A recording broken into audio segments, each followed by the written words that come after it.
warahmatullahi wabarakatuh. Saya Muhammad Ridwan SPDI selaku Ketua Forum Pemuda Kecamatan Bedawa. Sehubungan telah merebaknya wabah virus corona atau disebut dengan COVID-19, kami menghimbau seluruh masyarakat Kecamatan Bedawa. Satu, sebisa mungkin untuk sementara kita berdiam diri di rumah, tidak banyak melakukan kegiatan di luar rumah kecuali bila ada urusan yang sangat penting. Dua, hindari tempat umum seperti pusat perbelanjaan, keramaian, termasuk tempat rekreasi.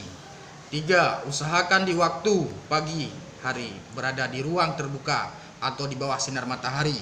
Empat, hindari tempat yang tertutup atau berlembab atau di ruang ber-AC. 5. Mengkonsumsi buah-buahan dan sayuran untuk asumsi vitamin tubuh kita. 6. Selalu bercuci tangan yang bersih dan selalu memakai masker bila berpergian. Insya Allah terhindar dari virus corona. Wassalamualaikum warahmatullahi wabarakatuh.